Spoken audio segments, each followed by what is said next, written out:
موقر سامعین، بدعت یہ ہماری دعوتی زندگی کا ایک اہم موضوع ہے۔ بدعت کا رد کیسے ہو، اس تعلق سے سلف کا منہج کیا رہا ہے، ان کا طریقہ کار کیا رہا ہے، ان کے فرمودات اور ان کے اقوال کیا ہیں، اس سلسلے میں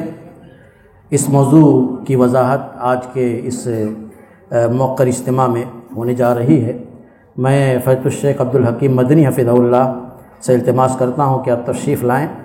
اور اس موضوع کے حوالے سے اپنی نصیحتوں سے سامعین کو مستفید کریں۔ آپ جامعہ رحمانیہ کاندی ولی کے موقر استاد ہیں، امیر جمعیت اہل حدیث پال گھر ہیں، اور اسی طرح سے الجماعہ جو مجلہ الحمدللہ ہمارے سامنے تیار ہو کر آیا ہوا ہے، آپ اس کے مدیر ہیں، اور تاریخ اہل حدیث پر آپ کی خدمات انتہائی قابل قدر ہیں۔ شیخ تشریف لائیں۔ السلام علیکم ورحمۃ اللہ وبرکاتہ۔ حامداً ومصلیاً اما بعد۔ محترم صدر اجلاس، موقر علماء کرام،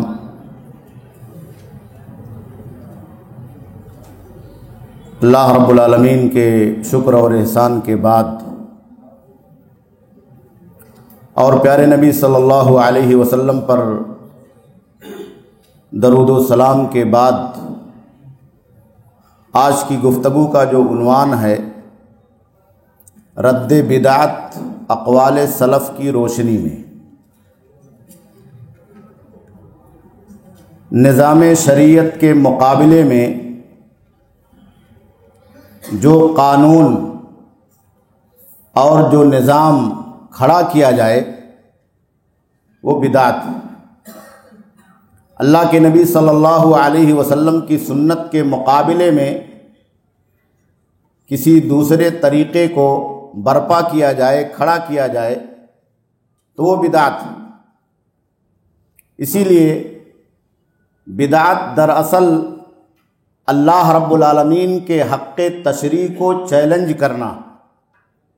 اللہ رب العالمین نے بیان فرمایا کہ وَرَهْبَانِيَّةً ابْتَدَعُوهَا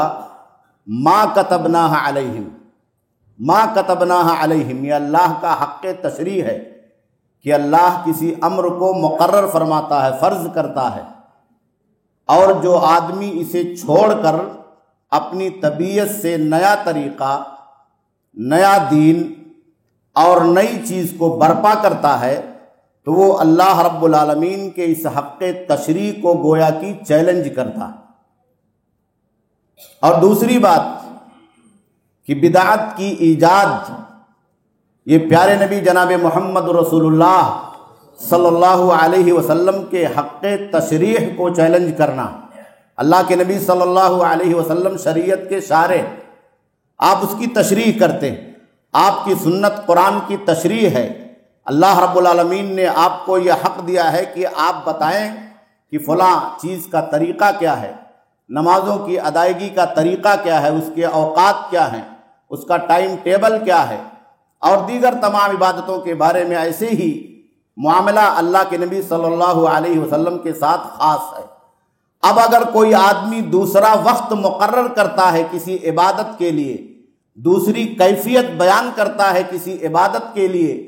دوسرا ٹائم ٹیبل پیش کرتا ہے کسی عبادت کے لیے، تو یہ اللہ کے نبی جناب محمد رسول اللہ صلی اللہ علیہ وسلم کے حق تشریع کو چیلنج کرنا۔ اسی لیے اللہ کے نبی جناب محمد رسول اللہ صلی اللہ علیہ وسلم نے خود بدعت کی سختی سے تردید کی۔ من احدث فی امرنا ھذا ما لیس منہ فہو رد۔ یہ فی امرنا کا لفظ بہت خاص ہے، یہ اللہ کا قانون ہے، نظام شریعت ہے، یہ قرآن ہے، کتاب الہی ہے، دستور ہے، پیارے نبی جناب محمد رسول اللہ صلی اللہ علیہ وسلم کی سنت ہے، آپ کا طریقہ ہے، آپ کا لایا ہوا دین ہے، منہج ہے۔ اس میں اگر کوئی آدمی ایک شوشہ بھی، ایک حرف کا بھی اپنی طرف سے یہ سوچ کر اضافہ کرتا ہے کہ اس سے ہمیں اللہ کی خوشنودی حاصل ہوگی، اللہ کا تقرب حاصل ہوگا، تو یہ بہت بڑی ضلالت اور گمراہی ہے۔ اسی لیے اللہ کے نبی صلی اللہ علیہ وسلم نے آگے اس حدیث کے اندر جسے ہم اور آپ خطبے میں ہمیشہ پڑھتے ہیں، وَإِيَّاكُمْ وَمُحْدَثَاتِ الْأُمُورِ فَإِنَّ كُلَّ مُحْدَثَةٍ بِدْعَةٍ وَكُلَّ بِدْعَةٍ ضَلَالَةٍ وَكُلَّ ضَلَالَةٍ فِي النَّارِ۔ ایک ہی حدیث کے اندر پیارے نبی صلی اللہ علیہ وسلم نے سنت کا جو منہج ہے، جو مسلک ہے، اس کا جو شاہراہ ہے، اس کو بھی کلیئر کر دیا کہ علیکم بسنتی و سنت الخلفاء الراشدین، اور اس کے بعد بدعت کی پیارے نبی صلی اللہ علیہ وسلم نے تردید کر دی، اور بدعت کا انجام بھی پیارے نبی صلی اللہ علیہ وسلم نے مقرر فرما دیا اور کھول کر کے بیان کر دیا۔ اسی لیے ہم دیکھتے ہیں سلف صالحین کو کہ وہ ہمیشہ بدعات کی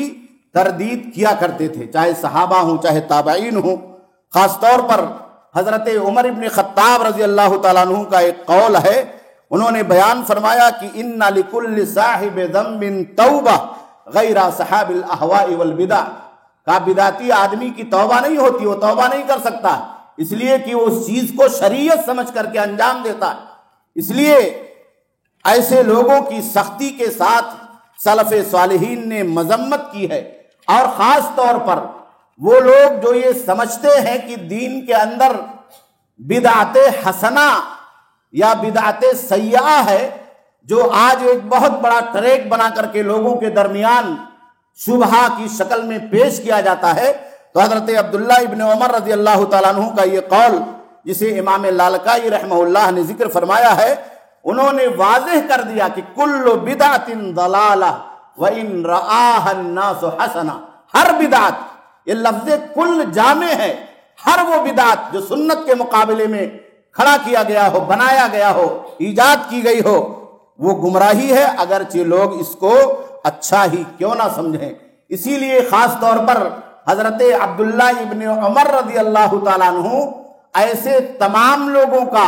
سختی کے ساتھ بائیکاٹ کیا کرتے تھے جو بدعت کی اس روش پر چلتے تھے یا چلنے والے تھے۔ ان کا ایک دوست تھا جو تقدیر کا منکر ہو گیا، جب اس نے شام سے خط لکھا اور ان کو سلام بھیجا، اور حضرت عبداللہ ابن عمر رضی اللہ تعالیٰ عنہ کو پتا چلا تو اس کے سلام کا جواب بھی نہیں لوٹایا، اور اس کو سختی کے ساتھ اس بات کی نصیحت کی کہ اگر تم نے قدر کی بدعت کو اختیار کیا ہے تو میں نہ تم سے سلام کروں گا اور نہ تمہارے سلام کا جواب دوں گا۔ اسی طریقے سے عبداللہ ابن مسعود رضی اللہ تعالیٰ عنہ کا قول حلقہ بنا کر کنکریوں پر تسبیح پڑھنے والوں کے بارے میں مشہور ہے، جسے آپ جانتے ہیں۔ اور جب ہم اور آپ آگے بڑھتے ہیں تو علماء سلف کو دیکھتے ہیں کہ وہ لوگ جو بدعتوں کے اندر ملوث ہیں، خاص طور پر بدعت کے داعی ہیں، بدعت کے مروج ہیں، اس کے لیے دلیلیں بناتے ہیں، اس کے لیے دلیلوں میں تعویلات پیش کرتے ہیں اور شکوک اور شبہات کھڑا کرتے ہیں، تو ایسے لوگوں کے بارے میں علماء سلف کا یہ منہج ہے کہ اہل بدعت کی تکریم اور تعظیم جائز اور درست نہیں ہے۔ محمد ابن اسلم توسی رحمہ اللہ مشہور محدث اور فقیہ بیان فرماتے ہیں کہ جس نے کسی بدعتی کی تعظیم کی اس نے اسلام کے قلعے کو ڈھا دیا،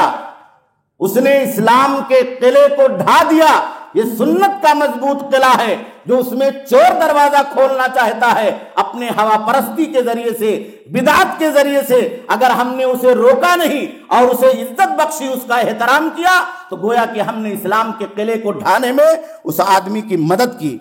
اسی لیے فضیل ابن عیاض رحمہ اللہ کا یہ قول بہت مشہور ہے کہ جو کسی بدعتی کے ساتھ بیٹھے تو تم اس سے دور رہو،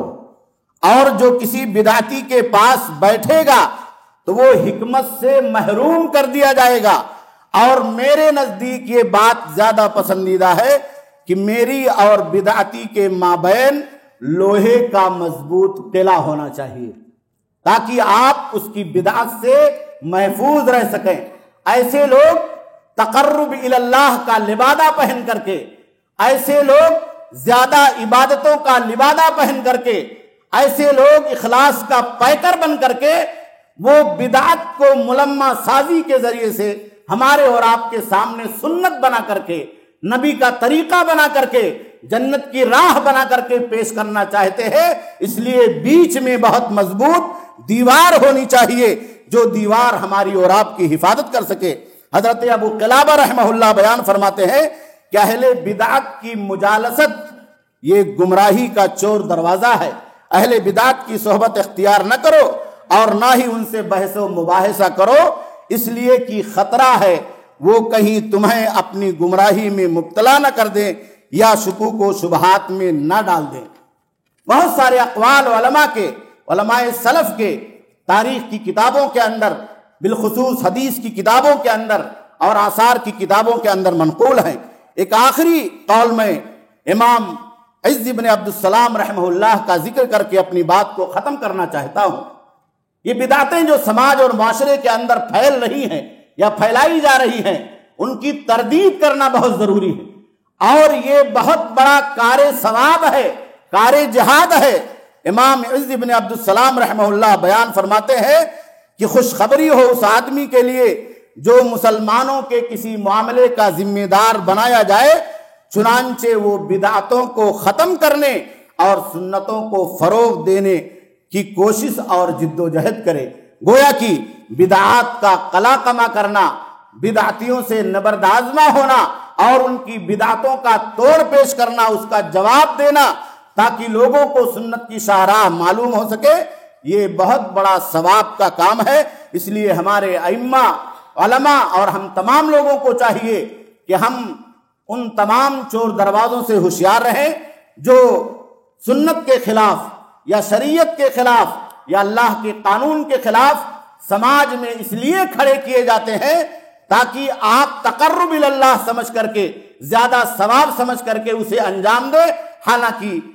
نہ اس پر قرآن کی دلیل ہوتی ہے، نہ پیارے نبی جناب محمد رسول اللہ صلی اللہ علیہ وسلم کی سنت میں اس کا ثبوت ہوتا ہے۔ اللہ رب العالمین سے دعا ہے کہ اللہ رب العالمین ہمیں اور آپ کو سنتوں کا شیدائی بنائے اور ان تمام بدعتوں سے اور اس کے چور دروازوں سے دور رہنے کی سعادت اور توفیق عطا فرمائے، جو نہ صرف یہ کہ ہمیں اور آپ کو گمراہ کرنے کا ذریعہ ہیں بلکہ پورے سماج کو گمراہی کے دلدل تک پہنچانے کا ایک بہت بڑا ذریعہ اور سبب ہے۔ ربنا تقبل منا انک انت السمیع العلیم وتب علینا انک انت التواب الرحیم برحمتک یا ارحم الراحمین۔ والسلام علیکم ورحمۃ اللہ وبرکاتہ۔